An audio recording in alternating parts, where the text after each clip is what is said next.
Staying with us this morning as we take you through the front pages of the national dailies to see what the headlines will be and return quickly for analysis of some of the matters we'll be seeing. Of course, the Nation newspaper is where we're beginning first.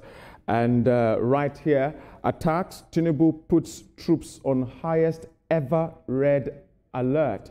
If anything can be redder than this red, let them be put on that. The Daily Independent is where we're going to next, and it's also around the same matter as well. Tinubu shares your anguish, the Vice President tells victims' families. Well. The Daily Times is our next to look at this morning. Kwara church attack, General Oba's killing, others may further destabilize Nigeria. This is quoting Khan, the Christian Association of Nigeria. The Leadership newspaper is where we're going to next on the same matter as well. Rescue Kebbi schoolgirls, others now Labour Congress sought and tell government. Of course, when we come back for the analysis, we'll be looking at various or other issues as well. But the Punch newspaper is next on the rundown this morning. The same thing as well, but there's a congratulatory message to the former president, Goodluck Ebele Jonathan. We'll talk about that at his 68th birthday. Well, what a I'm trying to look for the English word now to, what is going on and his, celebration as the case may be. This Nigeria is the next paper this morning. And of course, around the same matter as well, 25 schoolgirls kidnapped, forces Tinubu to cancel G20 trip. Yeah. The Blueprint newspaper, ISWAP leader backs 20-year jail, federal government unleashes full military force against terrorism. Yes, we want to see that force in full, as the case may be. The Platform Times is where we're going to right about now. And the special report, Born to Suffer, Inside Nigeria's Brutal Reality for Vulnerable Children. That doesn't sound good in no way, but that's what the Blueprint or the Platform Times are saying this morning. And News Direct paper is angling on another matter this morning. Judges deny endorsing singing Tinubu's anthem. We'll let you know what that meant and what Atiku Abubakar said about it. And finally, of course, the Sporting Life, where we're always hanging the curtains. Nothing much about Nigeria this morning, but Osimhen's injury not so serious. This is quoting his club Galatasaray. But whether it's serious or not, we don't want our Osimhen being injured. Of course not. More like we don't want our girls to be kidnapped from schools, or any church to be invaded, or any mosque to be invaded by any form of bandits and terrorism. This doesn't look good at all. But the Nation newspaper, is going about on this, and the presidency is releasing a full might on, or should I say authorization on the forces to get on their toes. Okay, you said if there's anything redder than red, that's okay. When you want to say red in its purest form, you say crimson, isn't it? So you should put them on crimson alert. Right. Look, it is very close to what I suggested earlier on. It is very close to what I suggested earlier on. Let us declare a state of emergency. It is, I think, is the right move, and the issues around the whole thing is bad enough for Mr. President to say, okay, you know what, let's drop everything and let's face this insecurity thing, because that's what it translates to. Let's do this. And all state resources, cash and human beings will be focused on fighting this. And while you're doing that, I want to take a quote from one of those films that I watched some time ago, a Nigerian film for that matter. It says, when the dam breaks, very big trees fall. So when that state of emergency is announced, very big trees will fall. But then, if that is what it takes to stop this thing completely, then let them fall. Nelson, for me, I'm saying that, and I'm going to be very strong on this, do whatever it will take. Because at the end of the day, every life lost is somebody's mother, somebody's sister, somebody's brother. You know, you may not feel it indirectly because the people are not close to you, but what about the people that, do you know what these mothers are going through, that they cannot see their children? The people in Kwara State, I know that 3 people were killed, you know. Do you know how their family is going to feel? I know that the president is saying that, you know what, let's focus on insecurity because that's the most important thing now. But there's still a lot more that has to be done.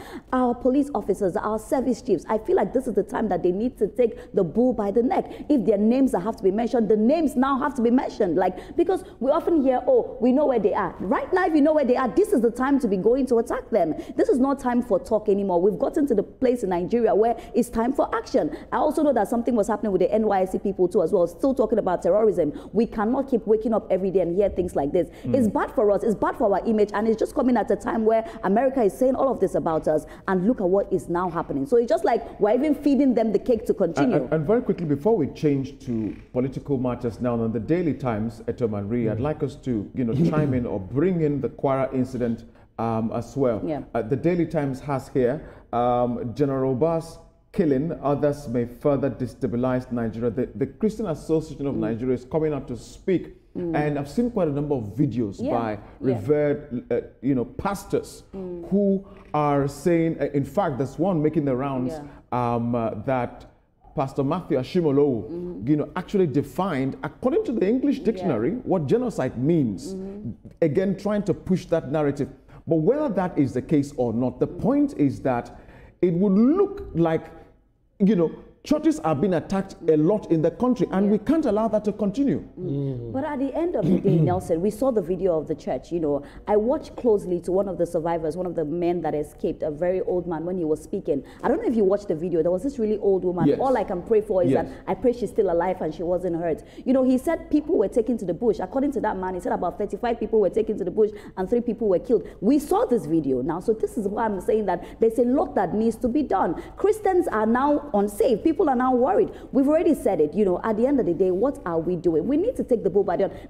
Nelson, this is not the time for small talk. This is the time that we make sure that, you know, everybody stands on their toes, especially the people that are supposed to protect us, the military, the service chiefs, the police. Like, once you have the power, this is the time to use the power. It's just too many a case, Etoma, back to back, that we can't just sweep it under the carpet or just treat it like one of those. This is not the time anymore. You see, when Donald Trump made that outburst, I still call it an outburst till today. You know, when he made that outburst, the first response was that it's not only Christians that are being killed, you know. So the people are saying, look, let me tell you, we are actually targeting these people. You know, that's what the Kwara Church attack is saying clearly. It's as if they are telling the whole world that, look, this is what we are doing. Because we saw it on the video, actually. The government is moving and we want to see a result, but I think that's where we should let it off now and switch attention to some political matters. And we begin with the Daily Independent newspaper. INEC rejects Wike-backed Mohammed as PDP acting national chairman. Remember again, PDP 2 factionalized sections. Now, there's the Makinde side, and then there's the Wike side. Now, you expel me, I expel you. Yendeba is still true to his word. And INEC is saying, I wasn't aware, so I can't take your people. Okay, Etoma. INEC wasn't at the convention in Ibadan. Either. You know, but it is not... it's not a very major requirement that INEC should be there from what I have gathered, you know. After that, after a convention, you take your list to everybody.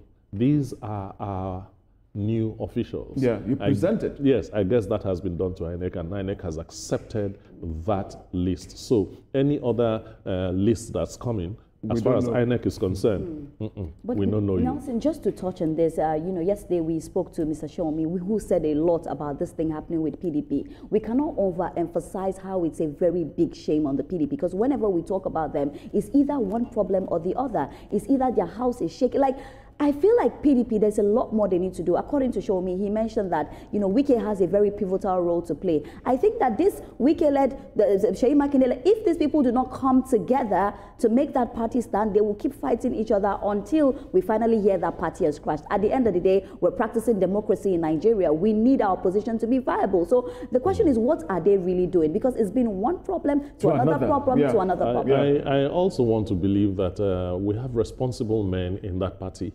We have experienced politicians in that party, and these are people that have been solving problems all their lives. So how come they have one problem that they cannot solve? Instead, it is snowballing from one problem to another. Because Etoma, so nobody wants to bend for anybody. That's what it means. No, I think it's beyond that. The people in PDP know what is plaguing them. They should man up and face it.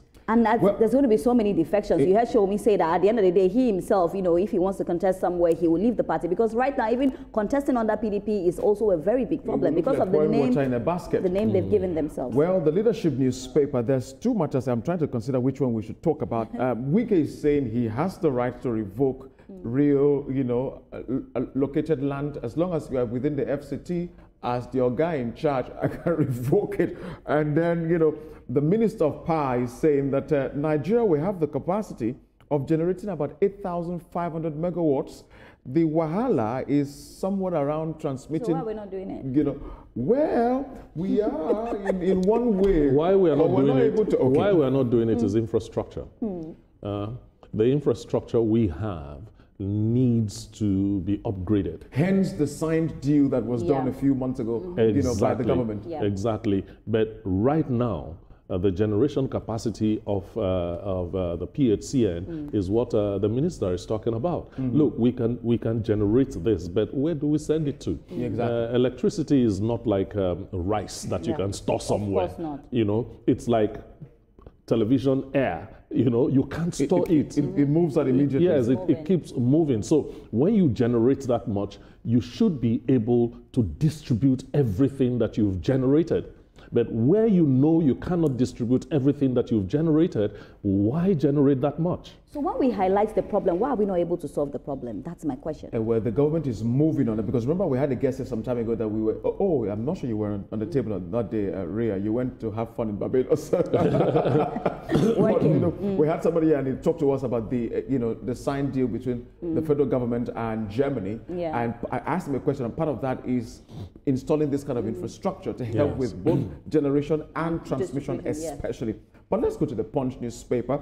The former president, Dr. Goodluck Ebele Jonathan, is clocking 68 years old. Congrats to him. With the old, though.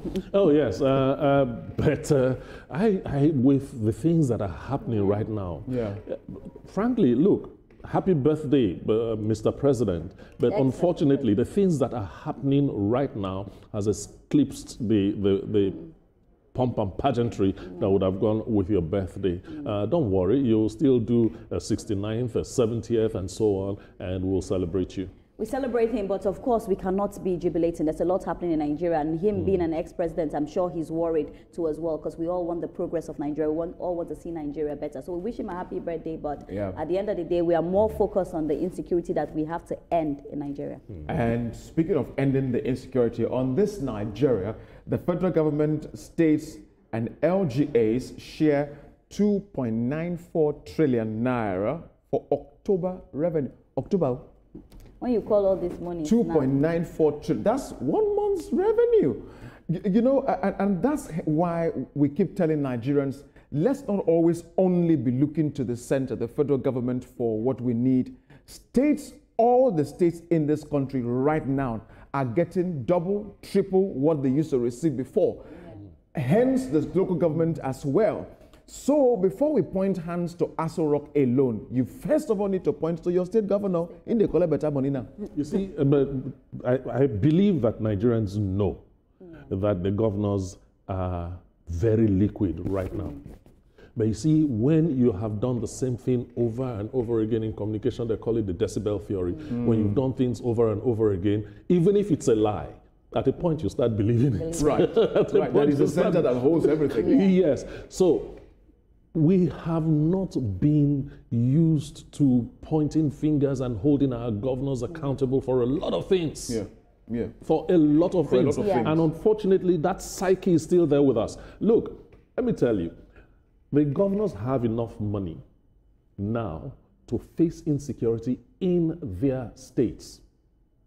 And if a state of emergency is declared, they will have that power they say they do not have to face insecurity head-on in their states. So when it comes to security issues, when it comes to infrastructural development and the rest, hold your state governors Nelson, accountable. if you ask me, I'll say I just think that it's high time we start holding these people accountable, because oftentimes when we have conversations like this, it just goes down the drill. Everybody's saying federal government, but at the end of the day, the federal government cannot do it alone. That's why other people, we have governors to make sure that you know the states are doing well. Some states are doing well. We cannot. I'm not going to mention states because I'm not promoting anybody, but we've seen some states that really do well. But my cry to governors is, as a governor, you are supposed to take care of your state to make sure that your people are safe. That's the first thing. To make sure that your people can sleep with their two eyes closed. So when things like this happen and I see the governors go there, like when I saw Governor Idris went there, I say, oh, we sympathize with you. I'm like, what was done, you know, to make sure that this doesn't happen? We now need to start working on things to make sure it doesn't happen. Then it happens, then we go out and say, oh, we sympathize with you.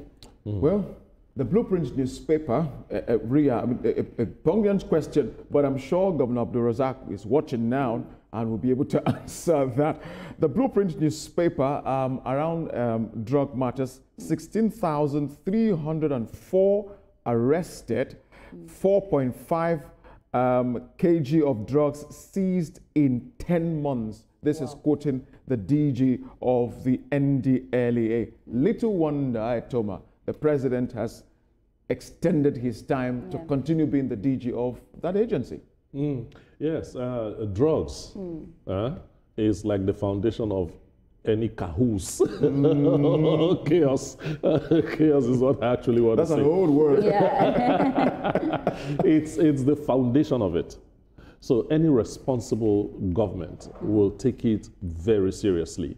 NDLEA is really now figures. I love figures, all right? But with all these figures, what is the percentage of success that NDLEA has recorded?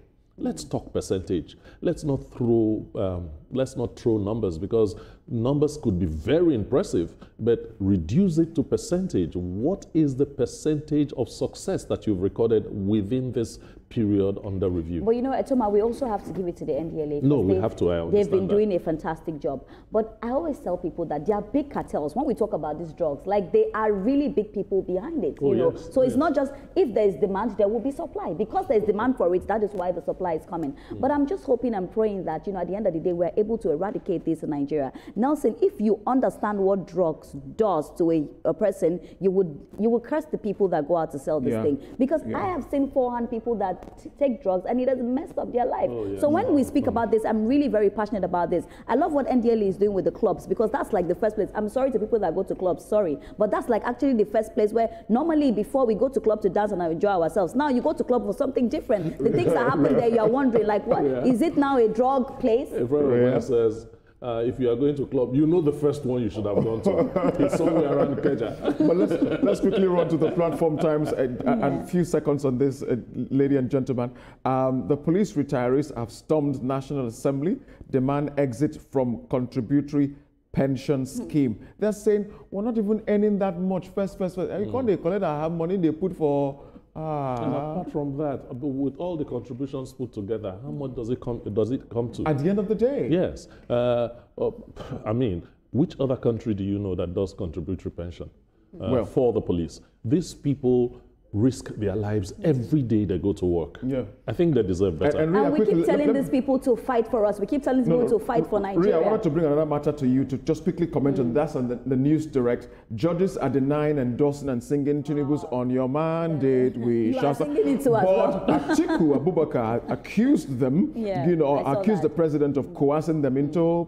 And they're saying no. So I saw that Atiku had said that, you know, they should not do that, because if they are doing that, what does it do to the judiciary system? But at the end of the day, you know, they were not the ones singing the song. It was the band that was playing the song. They were singing the national anthem and the band was playing the song. But you know, when people are in opposition, they're always looking for anything to say at any point of time, anything that happens. But if they were singing the song, I don't think that would have been the best. But they were not singing the song. It was the band that was playing the song. It's good to put that on. That's what I wanted us to do. But of course, the sporting life is where we let it. Not a lot this morning. Osimhen, we thank God that Galatasaray is saying that your injury is not so much, boy, get back on your feet and do what you know how to do best. But I must thank you guys. Get back on your feet. And then the Super Eagles as well, they need to do a whole lot. I'm not really still happy. I'm not very